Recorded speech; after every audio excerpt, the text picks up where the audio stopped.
La Facultad de Estudios Teológicos y Filosofía, a través del Departamento de Teología, les da la más cordial bienvenida a esta 10ª versión de la Jornada Internacional de Teología. Este año se titula Sinodalidad: Historia, Balance, Perspectivas y Experiencia. Damos un especial saludo a los académicos, estudiantes, invitados especiales, con particular afecto, un saludo a las instituciones patrocinantes: Universidad Pontificia de México, Universidad Católica Don Bosco. Saludamos afectuosamente al padre Fabio Antúnez, director del CEVITEPAL.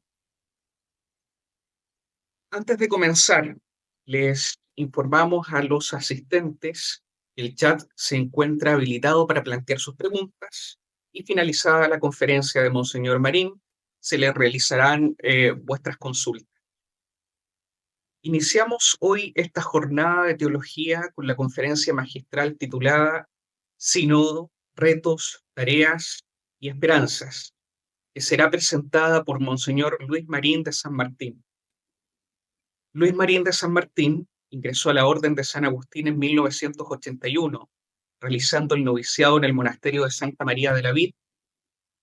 Emitió sus votos temporales el 5 de septiembre de 1982 y sus votos solemnes el 1 de noviembre de 1985.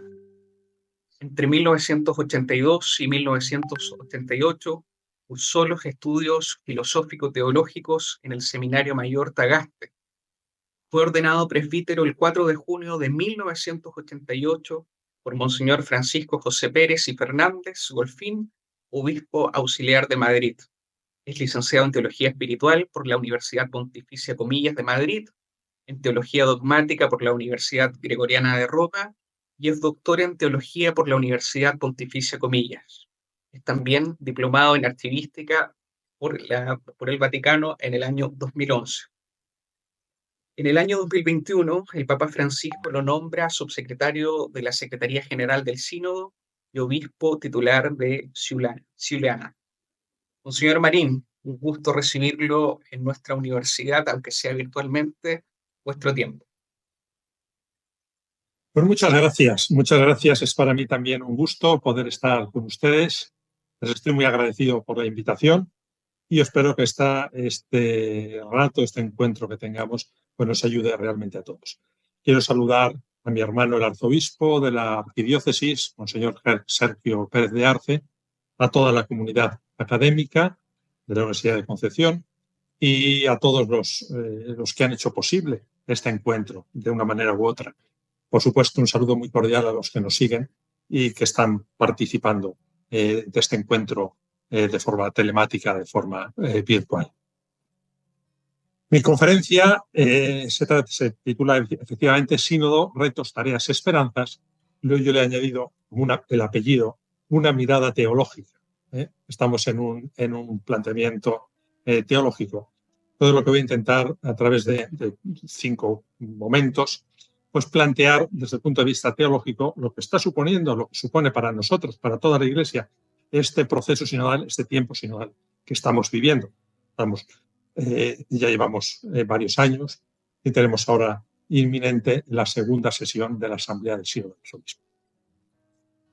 La decisión del Papa Francisco de establecer el tema de la 16ª Asamblea General Ordinaria del Sínodo de los Obispos por una Iglesia sinodal, este es el tema, por una Iglesia sinodal, comunión, participación y misión, ha tenido 2 consecuencias muy concretas. Primero, se trasciende el evento concreto, el sínodo de los obispos. Hasta hace poco hablar de sinodalidad casi significaba hablar de sínodo de los obispos, se identificaba sinodalidad con sínodo de los obispos, es decir, el Papa Francisco da un paso más y nos dice, se trata de poner en marcha procesos, la sinodalidad como proceso dentro del cual se integran los eventos. Uno de ellos es el sínodo de los obispos, otros son los consejos pastorales, otros son los consejos económicos diocesanos. Es decir, distintos eventos que se integran en la gran corriente, en el gran río de la sinodalidad. Por tanto, se trata de preguntarnos cómo vivir nuestra vocación bautismal en la variedad de vocaciones y cómo llevar a cabo la missio ad gentes. Este es el tema de la Asamblea del Sínodo de los Obispos. Potenciar la sinodalidad en la Iglesia, viviendo nuestra identidad bautismal y en este impulso evangelizador como fin del proceso del proceso sinodal.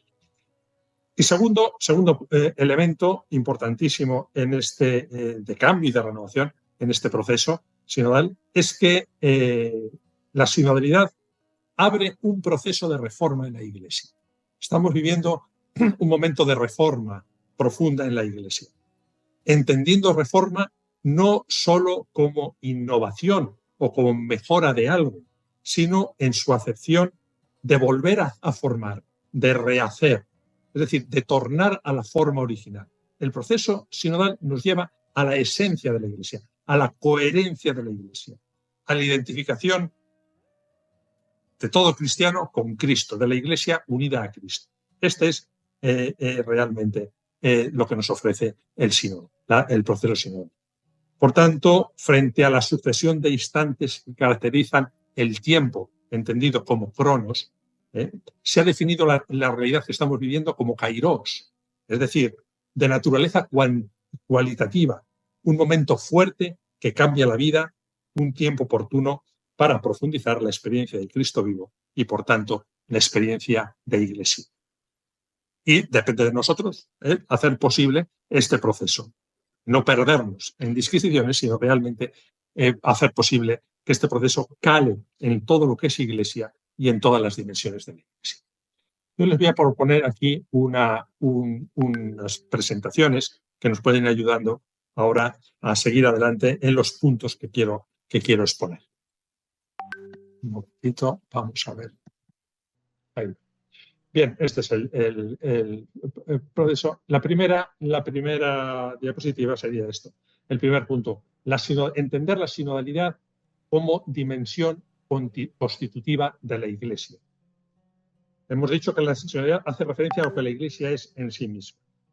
El término sinodalidad, utilizado en décadas pasadas, sobre todo en la reflexión teológica e histórica, recientemente se ha vuelto de uso común y se enraiza en la vida cotidiana de la Iglesia.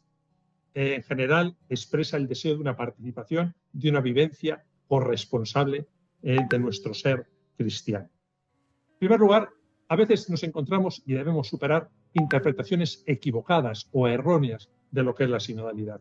Yo creo que a estas alturas ya lo tendremos claro, pero no está de más decir, no está de más insistir en ello, porque nos jugamos mucho. Hay personas que dicen o ven la sinodalidad como un peligro. Un peligro, ¿por qué?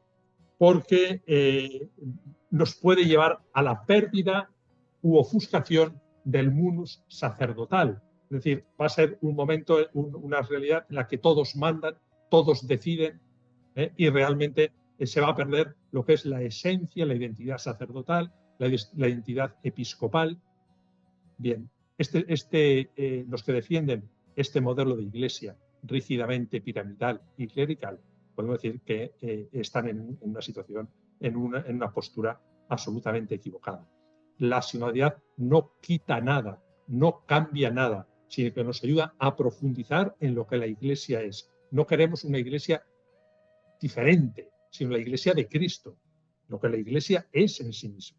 Por tanto, es un proceso de coherencia, sí, ciertamente, de desclericalización, porque la iglesia clerical, rígidamente jerárquica y piramidal, no es la iglesia de Cristo. También tenemos otro esquema equivocado, que es el esquema democrático. Papa Francisco ha disipado la preocupación de algunos de que el sínodo pueda convertirse en un órgano de deliberación mayoritaria, desprovisto de carácter eclesial y espiritual. No se pone en riesgo el carácter jerárquico de la Iglesia. No se trata de un asamblearismo donde se ponga todo en cuestión, sino de asumir cada uno de nosotros la exigencia que deriva del bautismo y las exigencias de la vocación a la cual hemos sido llamados, del ministerio que desarrollamos en la Iglesia. Segundo punto, se trata la sinodalidad, por tanto, de caminar juntos con Cristo y hacia el reino. Hemos dicho que la sinodalidad forma parte de la dimensión constitutiva de la Iglesia. Ha habido personas que te dicen, bueno, se están inventando una nueva nota de la Iglesia, una santa católica, apostólica y sinodal. Usted, no se trata de esto. No es una nota de la Iglesia. Es una dimensión constitutiva de la Iglesia. Como también la Iglesia es jerárquica. Como la Iglesia también es jerárquica. Del mismo modo, la Iglesia es sinodal y la Iglesia es misionera. Son dimensiones constitutivas de la Iglesia, que si faltan, expresan entonces una realidad que no es la verdadera Iglesia, que no es la Iglesia de Cristo. Monseñor Répole, arzobispo de Turín, decía que el mismo proceso nos ha ido ayudando a clarificar lo que es la sinodalidad. Y el informe de síntesis, después de la primera sesión del Sínodo de los Obispos, en el punto 1H, no da una definición de sinodalidad, sino hace una exposición también de las características de la sinodalidad, lo que la sinodalidad es.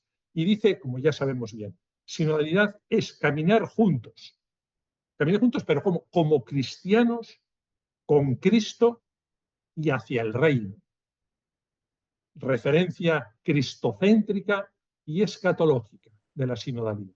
Caminar juntos, pero como cristianos con Cristo y hacia el reino, en unión con toda la humanidad. Dice que orientada a la misión, ¿qué implica la sinodalidad? 6 aspectos importantísimos que debemos tenerlos muy en cuenta. Implica el encuentro en los diferentes niveles de la vida iglesia. Primero. Segundo, la escucha mutua. Tercero, el diálogo. Cuarto, el discernimiento comunitario. Quinto, la creación de consensos. Y sexto, la toma de decisiones en la corresponsabilidad diferencial. Todo esto lo tenemos en el informe de síntesis de la primera etapa sinodal.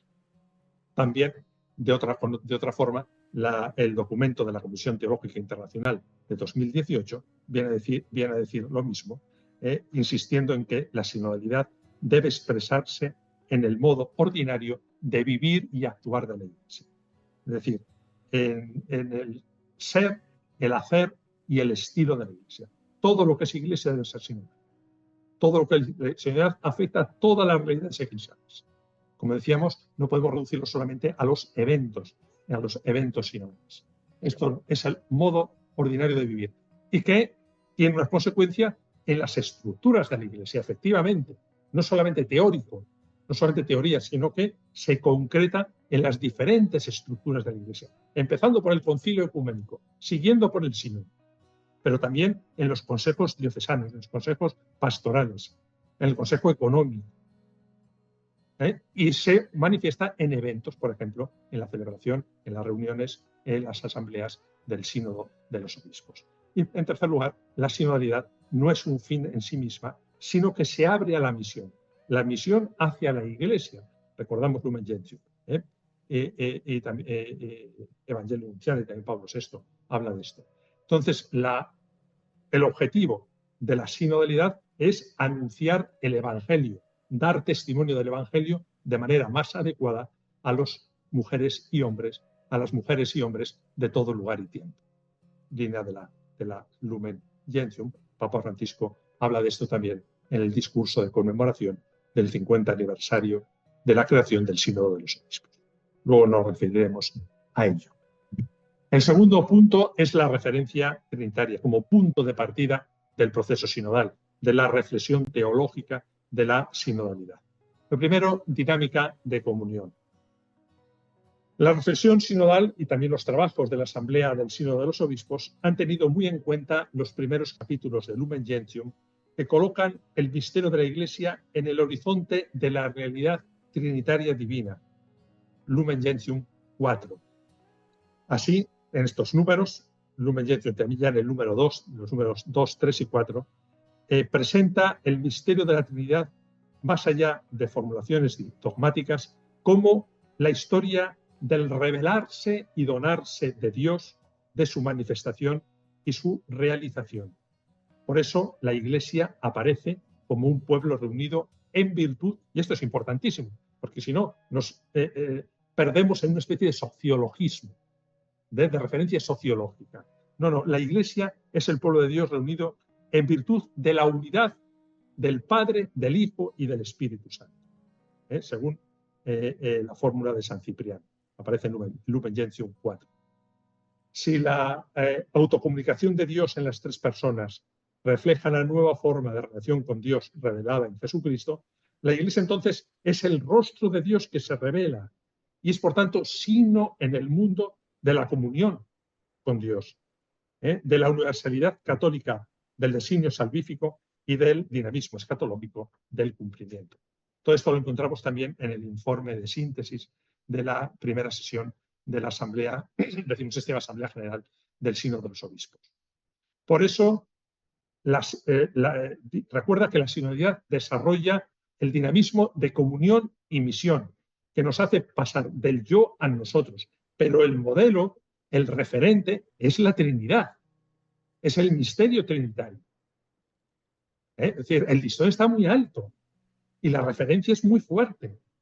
No podemos perdernos en un mero sociologismo. Por eso se trata de traducir en actitudes espirituales y en procesos eclesiales la dinámica trinitaria con la que Dios sale al encuentro de la humanidad, ni más ni menos. Por eso no se trata de anclarnos en visiones corporativas de la Iglesia, solamente en unas referencias sociológicas, sino de una vivencia profunda en el misterio trinitario. Y aquí se abre entonces lo que el Papa ha insistido tanto. No hay sinodalidad si el Espíritu Santo no dirige, el protagonismo del Espíritu. Ya en el discurso de inicio del proceso sinodal, el 9 de octubre del 21, ponía de relieve el Santo Padre que es el Espíritu Santo quien nos guía y nos da la gracia de seguir adelante juntos. No es con nuestras propias fuerzas, sino es la fuerza del Espíritu quien nos ayuda a escucharnos recíprocamente y comenzar un discernimiento en nuestro tiempo, siendo solidarios con las fatigas y los deseos de la humanidad.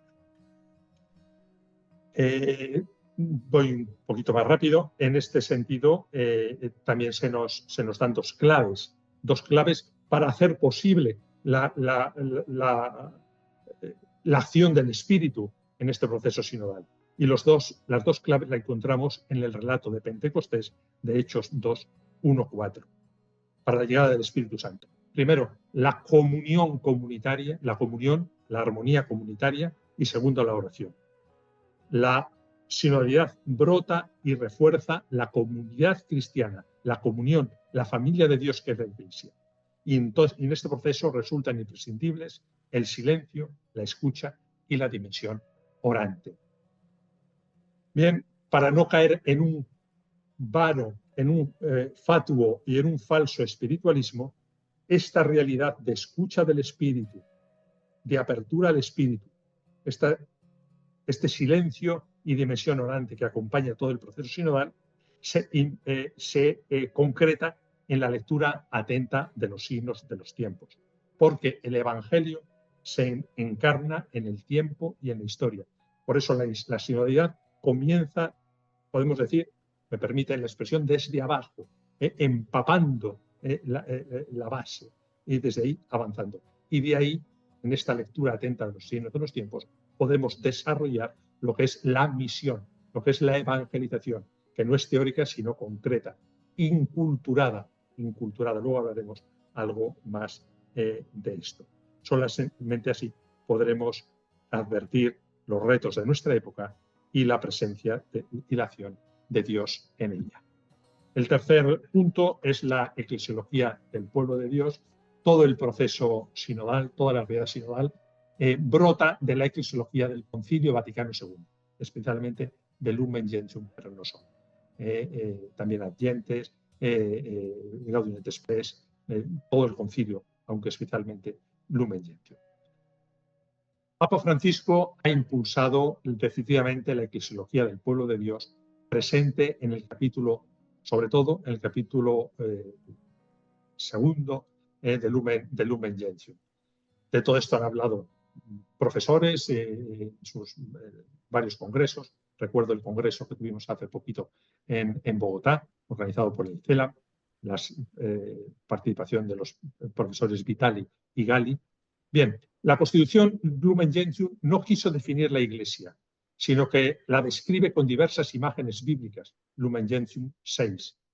El capítulo 2, sin embargo, toma una decisión decisiva y está totalmente dedicado al pueblo de Dios en la nueva alianza. Esta es la opción que hace Lumen Gentium. Dedica todo un capítulo al pueblo de Dios. Gerard Phillips, que fue redactor jefe de Lumen, redactor de la comisión que redactó Lumen Gentium, afirma algo muy importante y dice: pueblo de Dios no es un símil para hablar de iglesia. No se puede decir la iglesia es como un pueblo de Dios. Como se dirá, el reino es como un grano de mostaza. Más bien, debemos afirmar, la iglesia es pueblo de Dios en la nueva y eterna alianza. Es una opción muy fuerte que exige de nosotros, sobre todo de la comunidad teológica, profundos desarrollos, interesantes desarrollos en los que ya se está trabajando. Pero la novedad no reside solo en el uso del título pueblo de Dios, sino también en su ubicación. Sabemos que a propuesta del cardenal Suenens se dividió el capítulo 3 del esquema sobre la Iglesia en dos partes. La primera sobre el pueblo de Dios, capítulo 2, inmediatamente después del capítulo 1 sobre el misterio de la Iglesia, y antes del capítulo 3 sobre la jerarquía. Es decir, la opción que hace el concilio es muy clara. Primero, capítulo 1, misterio de la Iglesia. Capítulo 2, viene aquí, el pueblo de Dios. Y capítulo 3, la jerarquía. Es decir, se parte de lo que es común a todos los fieles y después se va a lo específico. Es lo que se ha llamado Revolución Copernicana en el Concilio Vaticano II. Se antepone la realidad de la comunidad cristiana a los temas del ministerio ordenado y de la jerarquía. Primero, la realidad de la comunidad de los creyentes y luego la realidad del ministerio jerárquico. El pueblo es, en el plan salvífico de Dios, del orden del fin, mientras que la jerarquía es medio. Si no tenés esto muy en cuenta, pues podemos confundir muchas cosas. En este sentido, incide en tres aspectos. La imagen de Iglesia como santo pueblo fiel de Dios, en el que insiste el Papa Francisco. Estos tres aspectos son la dimensión comunitaria, la pluralidad y el dinamismo. Pueblo de Dios y eclesiología de comunión. La noción de pueblo de Dios identifica la categoría, la Iglesia como sujeto, algo que también ha trabajado la Comisión Teológica Internacional. Ella y algunos textos del cardenal Joseph Ratzinger al respecto.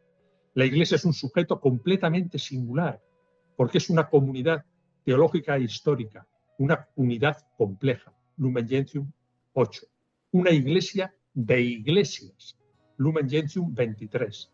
No es ni un individuo, ni una persona moral, ni un sujeto ontológico, ni un sujeto colectivo. No existe separada de quienes la forman en comunión con Cristo y entre sí. Cristo y la Iglesia forman una unidad indivisible e inseparable.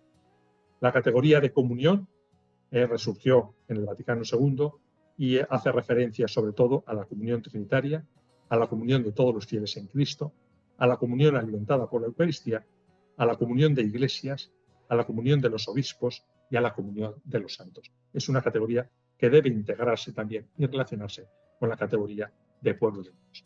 Esta categoría de comunión se concreta, y lo tenemos también en el Instrumentum Laboris para la segunda sesión de la Asamblea del Sínodo de los Obispos, que invito a leer, en Communio Fidelium. Los miembros de la Iglesia están unidos por vínculos que no son de la carne, sino del Espíritu. Somos miembros del único cuerpo de Cristo y por tanto somos partes unos de los otros. Communio Ecclesiarum, puesto que somos pueblo de Dios y no una suma de individuos, del mismo modo, la Iglesia, toda la Iglesia, no es una suma de iglesias, sino una iglesia en comunión, en comunión. La Iglesia es verdaderamente una comunión de iglesias, en la que a partir de la cual existe una y única la Iglesia Católica, Lumen Gentium 23. Y en tercer lugar, la Communio Episcoporum. Cada obispo presenta a su Iglesia en el Concilio Ecuménico como manifestación visible de toda la Iglesia. De este modo, la comunión de los fieles, la comunión de las iglesias y la comunión de los obispos, cum Petro et sub Petro, no son tres formas de comunión, sino la única comunión expresada en tres modalidades distintas, pero inseparables. Y por último, la dimensión misionera. El pueblo de Dios peregrino es esencialmente misionero. Decimos que sinodalidad significa sínodo, caminar juntos, comunión en el camino. Ser peregrino no significa solo ser itinerante, sino participar en la misión dinámica de las personas divinas en la historia de la salvación. Retomamos lo que decíamos al principio de la Trinidad. No solamente movernos físicamente, no ser itinerantes, es hacer realidad el dinamismo, participar en la misión de las personas divinas en la historia de la salvación. La Iglesia peregrina es por su naturaleza misionera porque toma su origen de la misión del Hijo y de la misión del Espíritu Santo según el propósito de Dios Padre. Adyentes número 2. Bien, el punto cuarto es la referencia sacramental. La referencia, antes quería decir simplemente recordar cómo hemos titulado el segundo Instrumentum Laboris.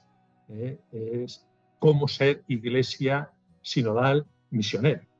Esto será el tema que unirá lo que son los debates, las discusiones y el discernimiento en la segunda sesión de la Asamblea del Sínodo de los Obispos que comienza en octubre. Cómo ser iglesia sinodal misionera.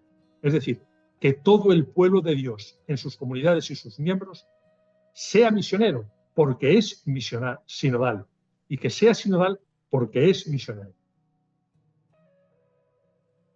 Esto será un poco lo que trataremos en la segunda sesión de la Asamblea del Sínodo de los Obispos. Bien, el cuarto punto, vamos a él, es la referencia sacramental. Evidentemente, de todos estos temas podríamos estar hablando muchísimo. Nos da para cursos enormes. Son puntos de partida, son puertas que se abren, y yo espero que todos ustedes, también nosotros estamos en ello, estamos trabajando con muchos teólogos, muchas universidades, podamos continuar desarrollando todos estos temas que aquí simplemente por cuestiones de tiempo no puedo más que enunciar y participar. Pero ya digo, todos estos temas es lo que nos ayuda a poner unas sólidas bases teológicas sobre el tema, para el tema sinodal y sobre el tema sinodal. La referencia sacramental. Se nos dice al inicio de la Lumen Gentium, el número 1, porque la Iglesia es en Cristo como un sacramento, o sea, signo e instrumento de la unión íntima con Dios y de la unidad de todo el género humano, ella se propone presentar a sus fieles de todo el mundo con mayor precisión su naturaleza y su misión. Hoy, a la luz de la sinodalidad, podemos profundizar en esta realidad sacramental de la Iglesia y preguntarnos si estamos siendo de verdad signo e instrumento de unidad. En fin, si estamos caminando juntos para dar testimonio de la llegada del reino y colaborar en él. De las consideraciones sobre la sacramentalidad de la Iglesia se deriva, según la misma economía, la sacramentalidad del pueblo de Dios y del bautizado. Es decir, el llamado a que todos nos involucremos corresponsablemente y también diferenciadamente en la tarea evangelizadora, en el testimonio cristiano, encuentra su fundamento en el bautismo.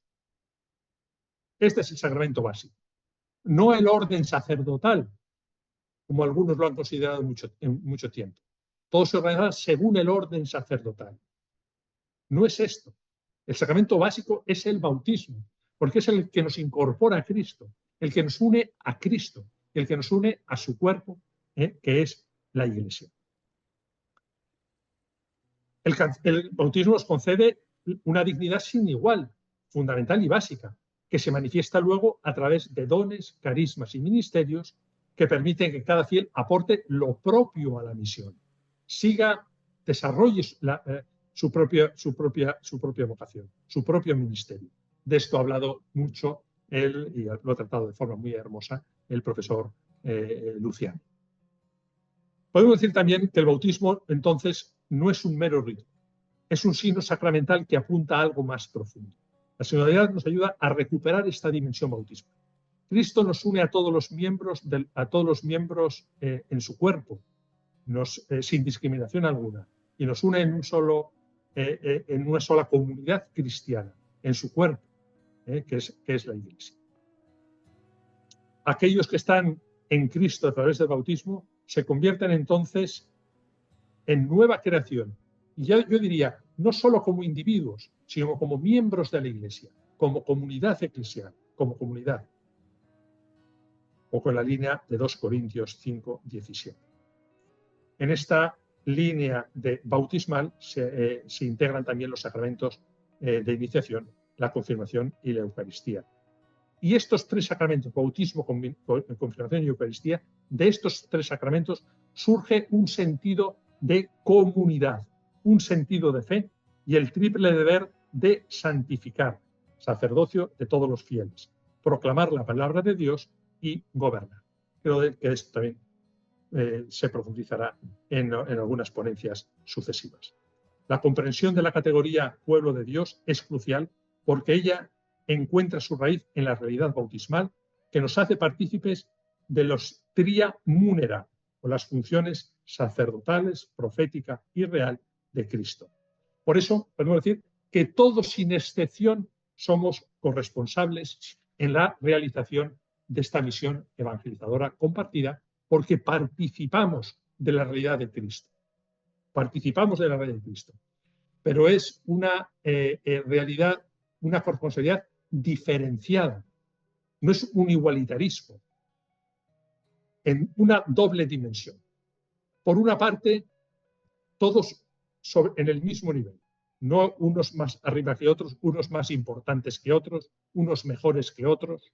Desde un esquema, podemos decir, de poder, piramidal y de poder. No, el esquema es siempre de servicio, horizontal y de servicio. Vuelvo a repetir que a la Iglesia se viene a servir. Si uno no viene a servir, se ha equivocado. Que vaya a un partido político, que vaya a un sindicato, que vaya a un grupo diferente. A la Iglesia se viene a servir. Y no estamos unos por encima de otros, más importantes de otros. Todos al mismo nivel. El bautismo nos iguala. Es la dignidad básica, máxima, participar de Cristo, ser cuerpo de Cristo. Pero entonces esto nos hace a todos corresponsables. No se trata de que la jerarquía concede una participación a los laicos. No se trata de eso. Todos los cristianos tenemos la obligación de la responsabilidad en la Iglesia, porque todos somos cristianos. Por tanto, no es una concesión, sino una necesidad, una exigencia del propio bautismo. Pero es una corresponsabilidad diferenciada. No todos igual, no todos de la misma forma. ¿Por qué? Porque seguimos vocaciones diversas, ni mejores ni peores. No es mejor una que otra. Son diversas, son diferentes. Seguimos a Cristo de manera diferente. El Señor suscita diferentes carismas en la Iglesia, para el bien de la Iglesia. Y de ahí derivan los ministerios, diferentes ministerios, es decir, diferentes servicios, diferentes maneras de servir a la Iglesia. Es un tema muy interesante, muy hermoso, esta reflexión sobre los ministerios ordenados y ministerios no ordenados. Pero nos llevaría mucho tiempo. Quizá a lo mejor en las preguntas o en otras ponencias se pueda profundizar. Entonces ahí está corresponsabilidad diferenciada. Y también hay una corresponsabilidad diferenciada por lo que hace referencia al mundo concreto en el que vivimos. Es decir, las iglesias locales. Las iglesias locales. No hay una uniformidad. A veces se ha buscado erróneamente una uniformidad en la iglesia. Ustedes lo entienden muy bien. No es lo mismo América Latina que África. No es lo mismo Asia que Europa. No es lo mismo América del Norte que Oceanía. Son realidades diversas. El verbo se encarna, el evangelio se encarna. El verbo se encarna en la historia. El evangelio se encarna en la historia. Por eso los retos, las respuestas, las expresiones pueden ser diversas. Deben ser diversas. Es lo que llamamos el principio de inculturación. Inculturación. De ahí la importancia que tienen las iglesias locales y de ahí la importancia que tienen también las estructuras continentales. Por ejemplo, el CELAM, del cual agradezco el mucho bien y el excelente trabajo que están realizando. Último punto. El proceso sinodal es un proceso, en definitiva, de santidad. Nos abre a la santidad de la Iglesia. Decíamos antes que es un proceso de reforma, de volver a la forma original. Esto no es otra cosa que un proceso de santidad. La forma de la Iglesia es Cristo. Por tanto, todos nosotros avanzamos en este proceso de santidad, hacia una Iglesia coherente, hacia la coherencia en la Iglesia. Todo el proceso sinodal no apunta a nada más que a dos realidades esenciales para todo cristiano. La primera realidad, la coherencia de la Iglesia. Ser coherentes como cristianos, una Iglesia coherente, la Iglesia de Cristo. No queremos otra cosa sino la Iglesia de Cristo. La Iglesia unida a Cristo. Esto es un proceso de coherencia. Y de ahí viene la corresponsabilidad. De ahí viene la implicación. De ahí viene el desarrollo de los carismas. De ahí viene la profundización en los ministerios. De ahí viene, entonces, la Iglesia coherente. En segundo lugar, el segundo elemento apunta a la evangelización, al dinamismo evangelizador. No una Iglesia, como el Papa nos dice, autorreferencial, sino una Iglesia abierta, una Iglesia que sale, una Iglesia que da testimonio y, por tanto, da testimonio, sale y evangeliza en un mundo concreto, en este tiempo, en esta historia, en esta realidad que nos ha tocado vivir, en la que estamos viviendo. Esto es.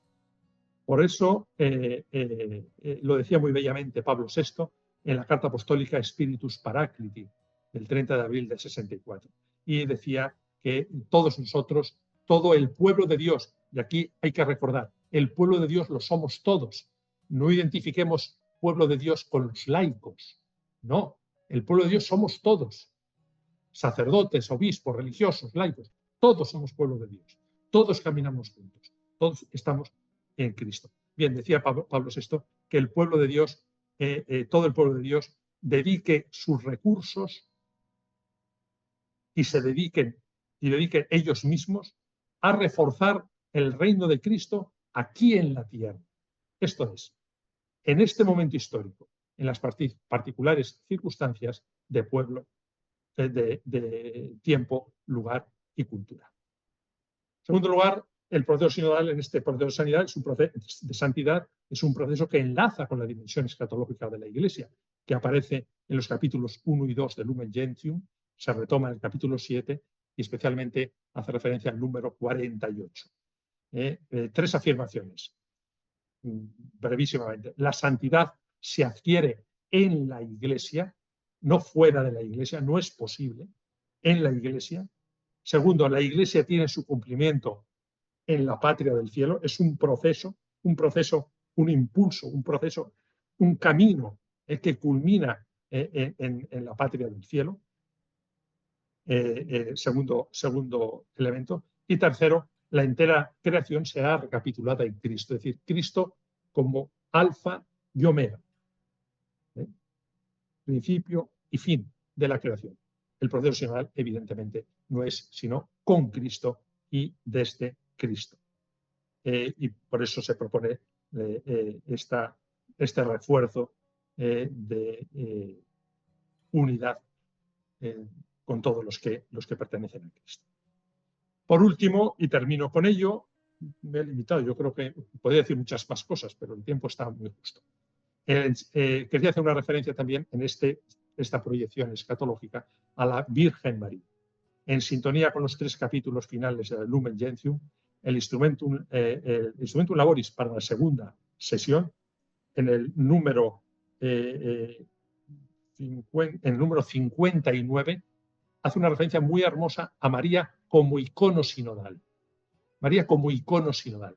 Todo lo que es la sinodalidad lo encontramos sintetizado y reflejado en María. A mí esto me anima mucho y me alegra mucho, dado pues la cantidad de santuarios marianos y referencias marianas en América Latina. María no se entiende sin, América Latina no se entiende sin María. Por tanto, es hermoso este número 59. No lo voy a leer, aconsejo leerlo. María como icono sinodal. Termino también, esto sí quería leerlo, en el número, en el Instrumentum Laboris para la primera etapa sinodal, al principio del documento, confía a la intercesión de los santos y especialmente a aquella que es primicia de ellos, María, Madre de la Iglesia, los trabajos de la Asamblea y la continuación de nuestro empeño por una Iglesia sinodal. Pedimos que la Asamblea sea un momento de fusión del Espíritu, pero más aún que la gracia nos acompañe cuando llegue el momento de actualizar sus frutos en la vida cotidiana de las comunidades cristianas del mundo entero. Pues que así sea, que sea realmente así para todos nosotros, no solamente para los que participamos en la Asamblea del Sínodo de los Obispos, sino para toda la Iglesia. Aconsejo, quería poner, esperen un momento si me permiten, porque a lo mejor aquí les propongo lecturas para profundizar en todo este tema. Ahí lo tienen, estas son lecturas que pueden ayudar muchísimo. El primero son el Instrumentum Laboris, el informe de síntesis, los documentos del CELAP, la Constitución Episcopalis Communio, el documento sobre sinodalidad de la Comisión Teológica Internacional. Pero también les animo a leer Lumen Gentium, Ad Gentes, la Evangelii Gaudium, el documento de Aparecida, tantos aportes que están en la página de la Secretaría General del Sínodo. Hay toda una bibliografía y también agradezco toda la bibliografía que a nivel académico de universidades y de facultades de teología nos están enviando y están desarrollando sobre el tema sinodal. Bien, solamente era esto, lo dejamos aquí y quizá puede ser un momento para algunas preguntas, en si puedo aclarar un poco más lo que he expresado de forma muy sintética y muy densa. Muchas gracias. Agradecemos, por supuesto, a Monseñor Luis Marín de San Martín y como él también comentaba, damos un breve espacio a preguntas si las hubiese. Sí, si hay preguntas sobre sinodalidad, sobre cualquier aspecto que se quiera aclarar, sin problema ninguno, pues las hacen y yo las voy respondiendo. Parecer, Monseñor, su exposición que estuvo prístina y concatenada también en los tiempos. Uy, sí, Al no tener preguntas. intento. Tenía mucho más, pero el problema que al final hay que ceñirse a los tiempos. Porque da para mucho, da para todo un curso. Entonces, pero sí conviene dejar tiempo para las preguntas. Bueno, al no tener preguntas, Monseñor, y con la prístina exposición de vuestra parte, agradecemos su presencia, le damos un cordial saludo a nombre de las autoridades superiores de la universidad y las autoridades de la Facultad de Estudios Teológicos y Filosofía, y por supuesto los invitamos a continuar con las jornadas, revisando el programa y siguiendo las redes institucionales. Monseñor Marín, desde Concepción, Chile, un gran abrazo a usted y a vuestro equipo. Pues muchísimas gracias. Les animo a seguir en toda esta tarea. Y sobre todo yo como última cosa, si me permiten, primero, yo les diría que la sinodalidad hay que abajarla. Tiene que empapar lo que es el pueblo de Dios. Entonces, por una parte, cuiden el tema de las parroquias. Comienza la sinodalidad en las parroquias. Comienza, por una parte, eso, el primer elemento. Segundo, para esto hace falta una reflexión teológica y canónica. Hace falta desarrollar lo que es la eclesiología del Vaticano II. Segundo elemento, que nos puede ayudar y que debe ayudarnos a vivir también este momento de renovación que está presente, que estamos llevando a cabo en la Iglesia. Y tercero, la sinodalidad se concreta en las instituciones y en las estructuras. Por tanto, hay que revisarlas. Deben funcionar los consejos pastorales en las parroquias, por ejemplo. No puede haber ninguna parroquia que no tenga consejo pastoral o que no funcione. Que no funcione bien, porque podemos juntar 4 amigos del párroco y que no se reúnen nunca y que dicen a todo amén. No, eso no es. No es una amenaza, nos va a ayudar. Va a ayudar a los párrocos a desarrollar su servicio a la Iglesia. Entonces, estos tres los consejos económicos, el consejo pastoral diocesano, y se pueden crear otras estructuras que pueden, por ejemplo, se han creado las asambleas eclesiales a nivel de continente, se pueden ver. Entonces, estos 3 elementos que pueden ayudar muchísimo a la vivencia de la sinodalidad. A bajarlo a nivel parroquial, desde la base, es que empape lo que es la vida parroquial. Segundo, que acompañe una reflexión teológica y canónica de la eclesiología del Concilio Vaticano II. Y tercero, estructuras que se concreten, estructuras que funcionen. Esto es lo que quería decirles. Por último, antes de despedirme, agradecer su generosidad y su amabilidad y también su paciencia, pedirles, por favor, oraciones. Oraciones para que este momento, este kairos, este momento del Espíritu que estamos viendo en la Iglesia, dé fruto. Para que no seamos muro, no seamos pared, sino que seamos cauce.